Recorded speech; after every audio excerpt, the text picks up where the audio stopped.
حضور صلی اللہ علیہ وآلہ وسلم نے فرمایا کہ جب مردے کو دفن کیا جاتا ہے تو وہ لوگوں کے قدموں کی آوازیں سنتا ہے، پھر مردہ اٹھ کر بیٹھ جاتا ہے اور اس کو قبر میں سورج ایسے دکھائی دیتا ہے جیسے کہ غروب ہو رہا ہو۔ جب مردے سے کوئی سوال کیا جاتا ہے تو وہ کہتا ہے، پہلے مجھے نماز پڑھ لینے دو۔ بسم اللہ الرحمن الرحیم۔ حضرت سلمہ رضی اللہ تعالیٰ عنہ فرماتی ہیں کہ جب ابو سلمہ رضی اللہ تعالیٰ عنہ کی آنکھیں موت کے وقت پتھرا گئیں تو رسول اللہ صلی اللہ علیہ وآلہ وسلم تشریف لائے اور اپنے ہاتھ سے ان کی آنکھیں بند کیں اور پھر فرمایا، جب روح قبض کی جاتی ہے تو اس کی بینائی بھی روح کے ساتھ چلی جاتی ہے۔ ابو سلمہ رضی اللہ تعالیٰ عنہ کے گھر والے یہ سن کر سمجھ گئے کہ حضرت ابو سلمہ رضی اللہ تعالیٰ عنہ کا انتقال ہو گیا ہے اور وہ رونے لگے۔ آپ صلی اللہ علیہ وآلہ وسلم نے فرمایا، اپنے نفسوں پر بلائی کے سوا اور کوئی دعا نہ کرو، اس لیے کہ اس وقت جو کچھ تمہاری زبان سے نکلتا ہے فرشتے اس پر آمین کہتے ہیں۔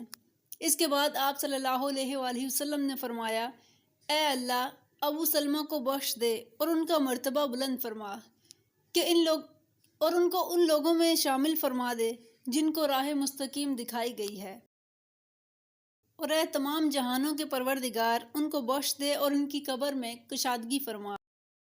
اس سے یہ ثابت ہوا کہ مومن کی قبر کو اللہ نور سے منور فرما دیتا ہے اور کافر یا منافق کی قبر ظلمت سے بھر دی جاتی ہے اور اسے تنگ کر دیا جاتا ہے۔ مرنے کے بعد انسان کو سب سے پہلے قبر کے مراحل سے گزرنا پڑتا ہے، اسی لیے نبی صلی اللہ علیہ وآلہ وسلم نے اس خوفناک، خطرناک اور سخت حالات سے امت کو آگاہ فرما دیا ہے۔ اسی لیے آپ صلی اللہ علیہ وآلہ وسلم نے فرمایا، اگر مجھے اس بات کا ڈر نہ ہوتا کہ تم مردے دفن کرنا ہی چھوڑ دو گے تو میں اللہ تعالیٰ سے دعا کرتا کہ وہ تمہیں بھی عذاب قبر سنا دے جس طرح کہ میں سنتا ہوں۔ صحابہ کرام رضی اللہ تعالیٰ عنہ بھی قبر کے تصور سے لرز جاتے تھے۔ بے شک رسول اللہ صلی اللہ علیہ وآلہ وسلم نے ارشاد فرمایا، قبر آخرت کی منزلوں میں سے پہلی منزل ہے، بس جس نے اس منزل سے نجات پائی اس کے بعد کی منزلیں آسان ہوں گی، اور جس نے اس منزل سے نجات حاصل نہ کی اس کے بعد کی منزلیں سخت اور دشوار ہوں گی۔ رسول اللہ صلی اللہ علیہ وآلہ وسلم نے ارشاد فرمایا، میں نے کبھی کوئی منظر قبر سے زیادہ سخت نہیں دیکھا۔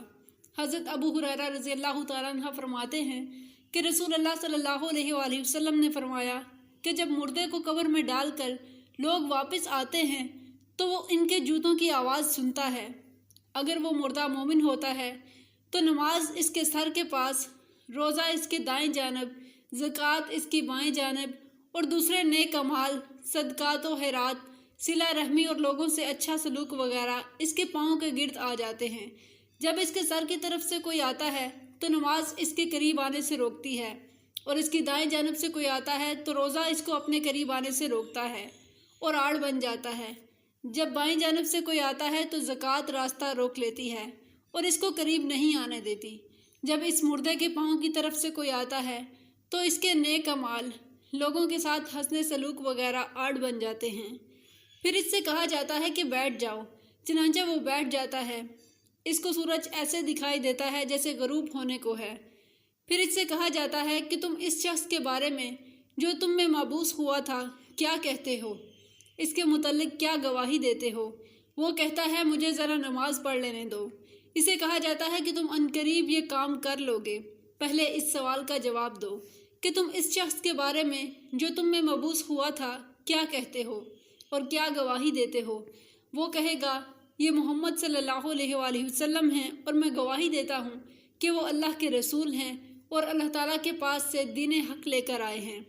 اس سے کہا جائے گا، اسی بات پر تم زندہ رہے اور اسی پر تمہاری موت آئی، اور انشاءاللہ اسی امر پر تم زندہ کر کے اٹھائے جاؤ گے۔ اس کے بعد اس کے لیے جنت کا دروازہ کھولا جاتا ہے، جس کو دیکھ کر اس کی خوشی میں اضافہ ہو جاتا ہے۔ پھر اس کے سامنے دوزخ کا دروازہ کھولا جاتا ہے اور اس کو کہا جاتا ہے، اگر تو نافرمانی کرتا تو دوزخ میں تیرا یہ ٹھکانہ اللہ نے تیار کیا تھا۔ اس کو دیکھ کر اس کی خوشی اور شکر میں اضافہ ہو جاتا ہے، اور اس کے لیے قبر 70 ہاتھ کشادہ کر دی جاتی ہے اور منور کر دی جاتی ہے، اور دوبارہ اس کا جسم پہلی حالت میں لوٹا دیا جاتا ہے، اور اس کی روح کو عمدہ اور پاکیزہ خوشبو میں رکھ دیا جاتا ہے، یعنی ان پرندوں کے پیٹ میں جو جنت کے درختوں پر چہکتے پھرتے ہیں۔ اور اس آیت مبارکہ کا مفہوم یہی ہے۔ فرمایا کہ کافروں کا یہ حال ہوتا ہے کہ جب کوئی اس کے سر کی طرف آتا ہے تو وہاں کچھ بھی نہیں ہوتا، بائیں جانب سے آتا ہے تو اس طرف سے بھی کوئی چیز موجود نہیں ہوتی، اس کے پاؤں کی طرف سے آتا ہے تو اس جانب بھی کچھ نہیں ہوتا۔ اس کو کہا جاتا ہے کہ بیٹھ جاؤ، بس وہ خوف زدہ اور سہما ہوا بیٹھتا ہے۔ اس سے کہا جاتا ہے یہ شخص کون ہے جو تم میں بھیجے گئے تھے، اس سے ان کا نام نہیں سوجے گا، یہاں تک کہ اس کو بتا دیا جائے گا کہ وہ محمد صلی اللہ علیہ وآلہ وسلم ہیں، تو وہ کہے گا کہ مجھے نہیں معلوم، لوگوں کو کچھ کہتے ہوئے میں نے سنا تھا، چنانچہ میں نے بھی ان کی طرح کہہ دیا تھا۔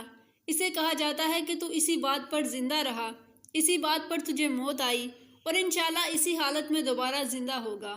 پھر اس کے لیے دوزخ کا دروازہ کھولا جاتا ہے اور اس سے کہا جاتا ہے کہ دوزخ میں تیرا یہ ٹھکانہ ہے۔ اس کو دیکھ کر اس کی حسرت اور ہلاکت میں اضافہ ہو جاتا ہے۔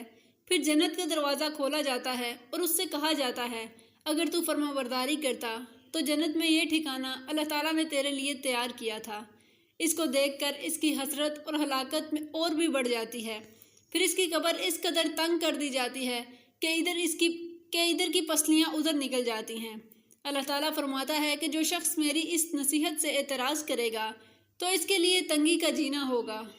اللہ تعالیٰ سے دعا ہے کہ وہ ہمیں عذاب قبر سے محفوظ فرمائے اور نبی کریم صلی اللہ علیہ وآلہ وسلم کی شفاعت نصیب فرمائے، اور ہمیں نبی پاک صلی اللہ علیہ وآلہ وسلم اور ان کی آل پاک سے سچی محبت عطا فرمائے، آمین۔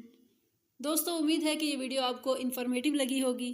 ویڈیو اچھی لگی ہو تو ویڈیو کو لائک کریں اور چینل کو سبسکرائب کریں تاکہ مزید ایسے اسلامک واقعات کی ویڈیوز آپ تک بآسانی پہنچ سکیں۔